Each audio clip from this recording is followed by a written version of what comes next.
mal byť iba tichou spomienkou na študentov popravených nacistami v roku 1939. Zmenil sa však na iskru, ktorá rozsvietila celé Československo. Na Národnej triede v Prahe stoja proti sebe mladí ľudia s holými rukami a kordon po zuby ozbrojených policajtov so štítmi. Polícia uzavrie ulicu z oboch strán, tisíce ľudí sa ocitnú v pasci.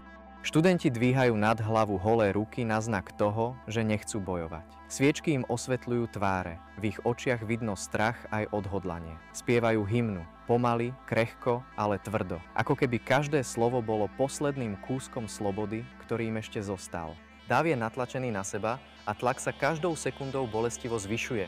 Cesta von je len jedna, úzka ulička a v nej nenávistné obušky, krv, krik, bolesť a slzy. Zásah trval iba 30 minút, ale za tých 30 minút sa zmenila celá krajina. V novembri roku 1989 presne viem, kde som bol. Bol som v základnej vojenskej službe. Ten november bol naozaj špecifický, lebo my ako vojaci sme dostali jasne príkaz byť v pohotovosti. Museli sme byť v maskáčoch a vyfasovali sme každý samopalec a čakali sme na príkaz ministra obrany, či pôjdeme ostrými nábojmi do ulic alebo nie. Bola to zvláštna atmosféra, keďže my sme boli v umeleckom súbore Janošik a my sme so zbraniami nejako veľmi neprichádzali do styku, väčšinou s nástrojmi, tak sme mali takú dilemu, že čo budeme robiť, keď príde príkaz, že či budeme reálne strieľať do tých ľudí alebo nie. Samozrejme, všetci sa zhodli, že nie. Zvlášť muzikanti a my romáci už vôbec. My sme naozaj celú noc čakali, oblečení a čakali sme, príde ten povel alebo nie. Ale chvála Bohu, neprišiel ten moment alebo ten rozkaz, aby sme išli do ulic s ostrými nábojmi.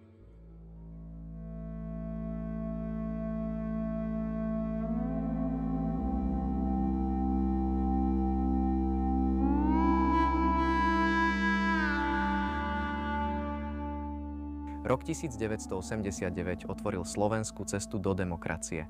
Pre Romov však znamenal ešte viac. Znamenal prvú skutočnú šancu povedať: sme tu, máme svoj jazyk, svoju kultúru, svoju identitu a chceme byť súčasťou spoločnosti ako rovnocenní občania.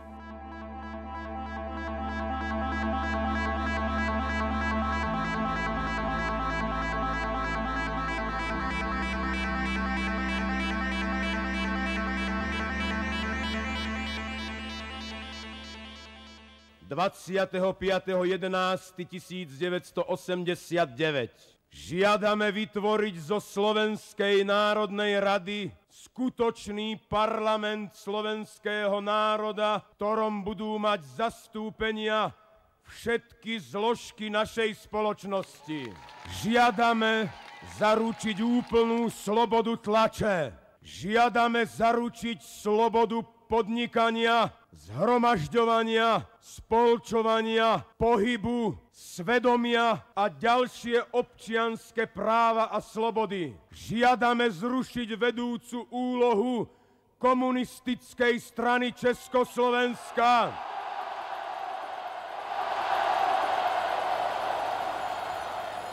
Žiadame dôsledne demokratickú federáciu Čechov a Slovákov a zákonné upravenie práva a postavenia národností na princípe plnej a faktickej rovnoprávnosti.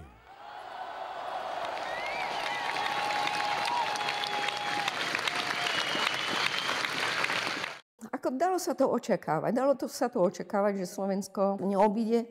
Tá vlna, ktorá prichádzala zo Sovietskeho zväzu od Gorbačovskej perestrojky, tam bola len otázka, že kedy vlastne to príde. Takým možno nápovedným gombíkom mohla byť vlastne taká návšteva dvoch príslušníkov štátnej bezpečnosti, ktorí v čase, keď ja som bola na tej materskej dovolenke, to mohlo byť niekedy, ja neviem, 2-3 mesiace predtým, ako vlastne došlo k tej revolúcii dnešnej, sa zaujímali, čo sa deje, s kým sa stretávam, o čom sa rozprávame, čo chystáme. Tak ja som sa tak len smiala, hovorila, nič nechystám, pozrite sa, veď som tu doma s mojou dcérou, starám sa o moju dcéru. A ten pán, on mi povedal, nerobte nič, o chvíľu to aj tak padne. On doslova mi to takto povedal. Áno, v podstate aj oni to očakávali. Aj eštebáci očakávali, že ten režim padne. Že to musí padnúť. A keďže oni už na to boli pripravení, tak to spelo k tomu, aby ten november skutočne prišiel.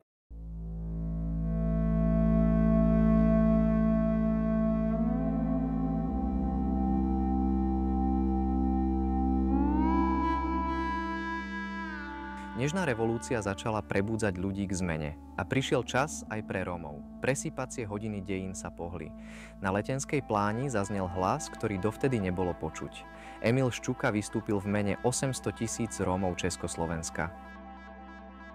Zdravím všechny občany a opravdové vlastence Československé republiky.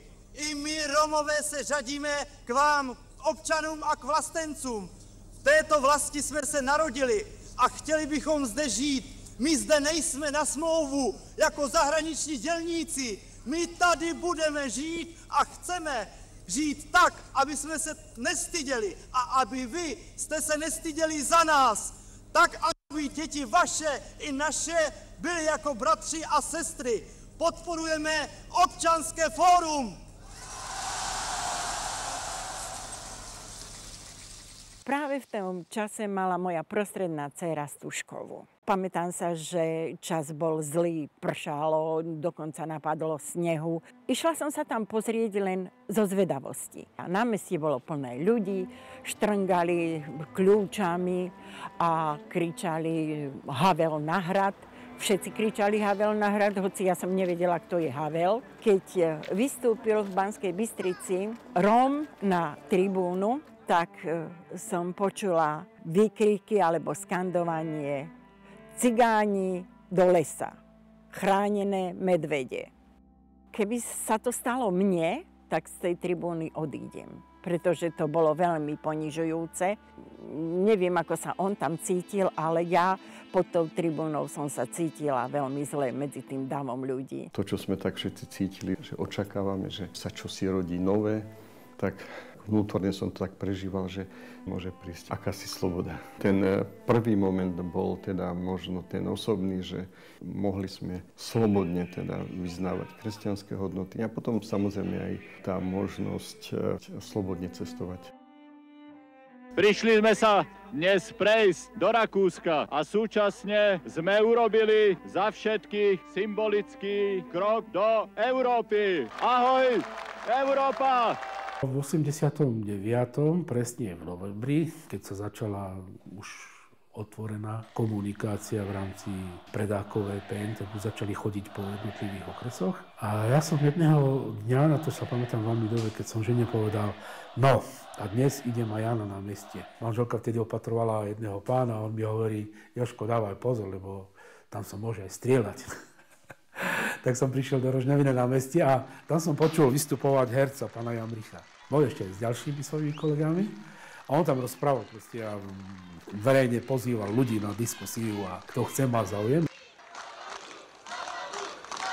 Máme zaručené slobodné voľby, slobodný systém politických strán, ale hlavne máme zaručenú slobodu myslenia. Ja som v tom čase sa veľmi hneval na tú sterilizáciu Romiek a keďže som počúval o ľudských právach a ako rozprával pán Jamrich a nemáme sa čoho báť, otvorte tie problémy, naneste ich, začnite ich riešiť. Prichádza nová doba, prichádza nové myslenie, sme mladí. Ja som v tom čase mal možno 26 rokov, tak som išiel za pánom Jamrichom. Priamo na tom stretnutí ja som povedal, ja som nejaký Jožko Červeňák, som Róm a pán Jamrich, ja by som sa chcel spýtať, viete, aj s tými sterilizáciami z Róm. A on, no vidíš, toto je téma, toto je obrovská téma, poď s nami. Tak s ním som sa ocitol v tom centre v Rožňavskom. Ja super, že poď medzi nás, ako ma privítali a jednoducho začal som tam chodiť, mne sa to páčilo to prostredie, lebo chodili tam rôzni ľudia sa sťažovať od policajtov po zamestnancov, ako zle žijú, ako zle vychádza s majstrom a čo všetko. A vtedy začali chodiť aj mnohí Romovia. No a oni potom povedali, Jožo, nezobral by si túto tému, ty si Róm a čo keby si zobral túto tému? To bolo dobre, tak ja to skúsim, ale musíme robiť také verejné stretnutia. Vtedy som mal skoro už 40 rokov.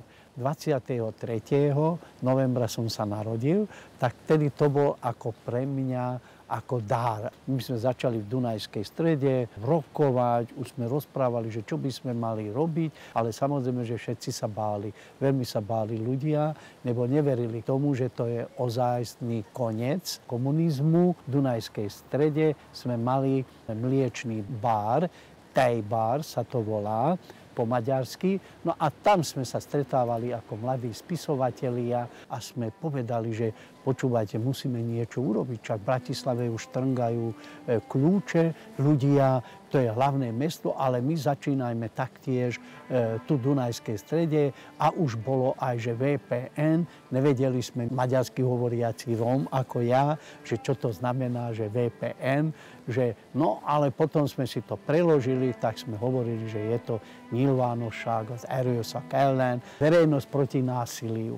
No a hneď sme začali aj teda robiť aj politiku, samozrejme, že ktorý umelec, vlastne umelci všetci sme začali rozprávať o politiku.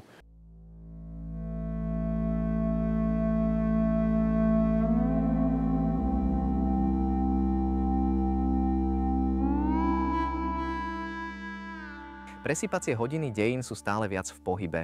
Rok 1990 priniesol pre Rómov politické prebudenie. Po celej krajine vznikajú nové hnutia, strany a občianske iniciatívy, ktoré chcú poprvýkrát v dejinách hovoriť vlastným hlasom. Rómska komunita vstupuje do politiky sebavedomejšie než kedykoľvek predtým. Keď začala dnešná revolúcia, dozvedel som sa, že v Prahe vznikla rómska strana, hnutie jedno, ktoré sa volalo Rojka, čiže Rómska občianska iniciatíva. Vycestovali sme spolu s inými mojimi priateľmi za pánom doktorom Šťukom do Prahy a do Brna a snažili sme sa napojiť na túto vlnu, ktorá myslím si, že vtedy bola veľmi dôležitá, pretože chcela začať s demokratizáciou aj medzi Romami. Ja som bol v Brne vtedy, to bola tá vojna a vtedy sa zakladala aj tá Rojka. Pamätám si Šťuku, pamätám si pána Homolku a všetkých týchto zainteresovaných bola zasadnutie a bolo tam strašne veľa Rómov. My sme ako vojaci vošli donútra vo vojenskom a terejší Šťuka kričal Čavale, aven dovnič. Aj české, aj romácky. Musím priznať, že bola to vtedy veľmi dobrá atmosféra a vtedy si myslím, že bol ten moment, kedy sme mali nastaviť ten tzv. Rómsky patriotizmus. V Obranove ma oslovovali ľudia, Rómovia, že čo robíme, ideme do toho, neideme do toho. Ja som stále hovoril, počkajme, vydržme, stretneme sa s pánom doktorom Adámom a na základe toho budeme múdrejší a budeme vedieť. My sme išli do toho všetci, ale poviem vám pravdu úprimne, nevedeli sme, do čoho ideme. Nemali sme skúsenosti, vedomosti, nemali sme priestory, nemali sme nič, ale to odhodlanie ísť do toho sme mali veľké. To znamená, že za svoje finančné prostriedky sme sa stretávali, dovolenky sme brali a robili sme. Tie národnostné práva, o ktorých hovoril pán Kňažko, práve že toto sa nám zapáčilo, pretože konečne sme chceli v tomto štáte niečo znamenať a chceli sme sa podieľať na spoločenskom živote. Keď prišla tá nežná revolúcia, mala som vtedy nejakých 16 rokov, sedeli sme ako každý asi v tom období a pozerali zábery z Prahy, čo sa to tam deje. Otco zvolal v Brekove, ako čo si budeme nahovárať, tam sú rody, klany.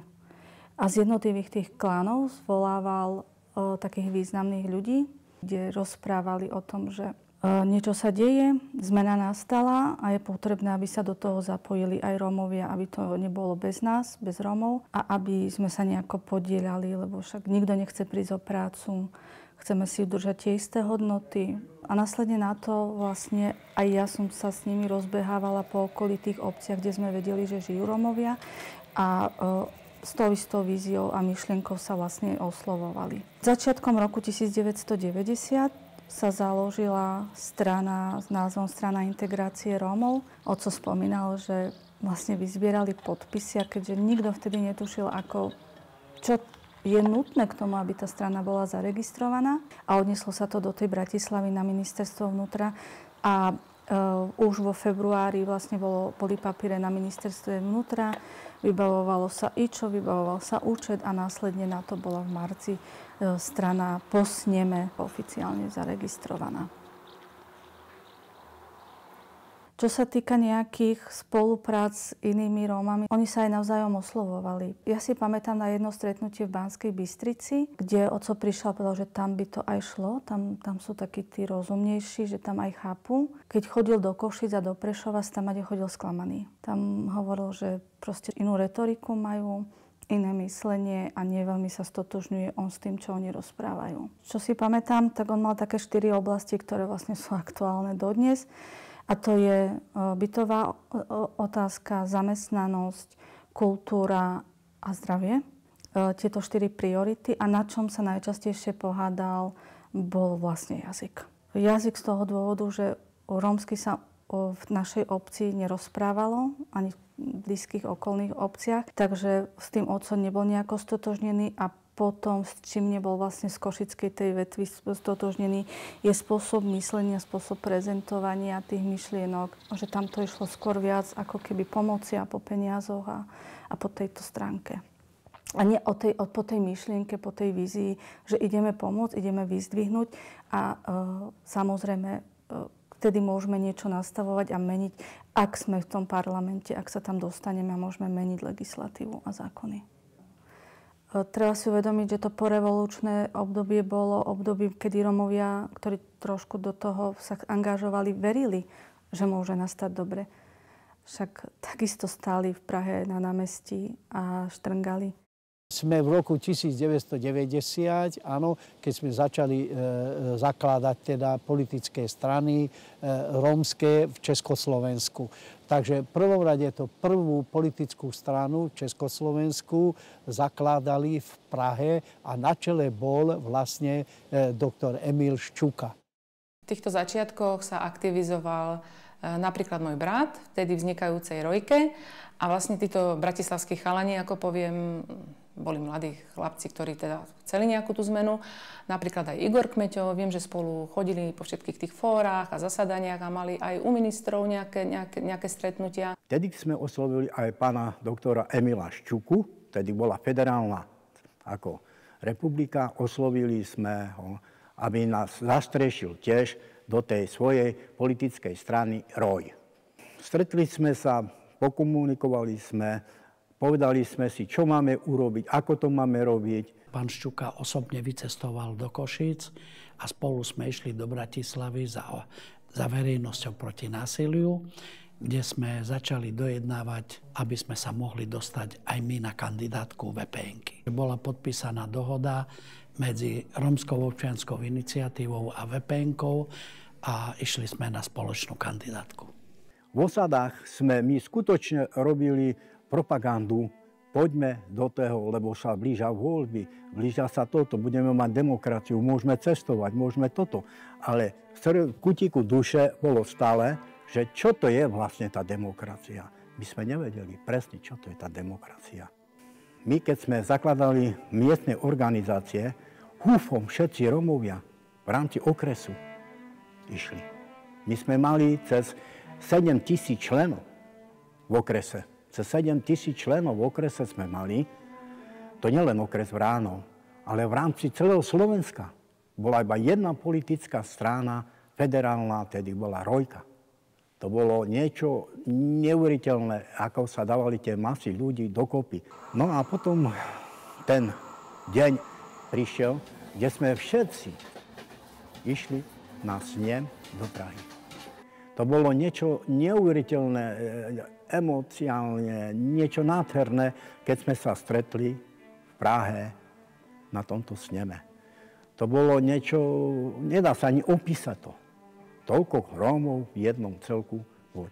A tam sa zvolili ústredné orgány, predseda strany bol tedy federálne, bol doktor Emil Ščuka, prvý podpredseda bol doktor Adam, a potom sa zvolilo predsedníctvo, kde do predsedníctva som bol zvolený i ja, federálnej Rojky, doktor štúdií, Janko Kompuš nebohý, to už je asi 8 alebo 10 ľudí sme boli zvolení za Slovenskú republiku, ako za Slovensko, v tomto federálnom. Ja som si objednával takéto verejné stretnutia a so mnou chodili kamaráti moji, doprevádzali ma a prišli sme tu do Roštára, do Slavošoviec, do Dobšinej.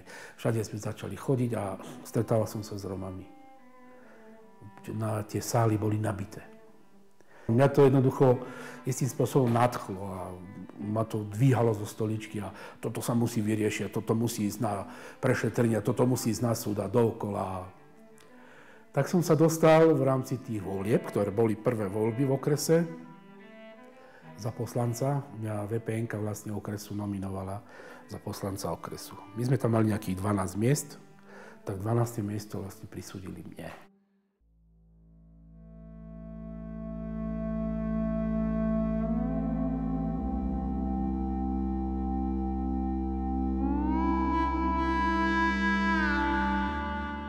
Presýpacie hodiny odpočítavajú čas nových dejín štátu. V júni 1990 prichádzajú prvé slobodné voľby od roku 1946.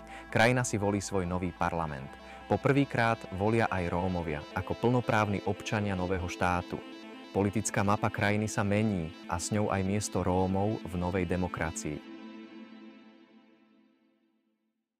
Keď mi volal ako Emil Šťuka a povedal mi, vieš čo, my sme rómsku občiansku iniciatívu založili, ideme do spolupráce s občianským fórom v Čechách a na Slovensku s verejnosťou proti násiliu.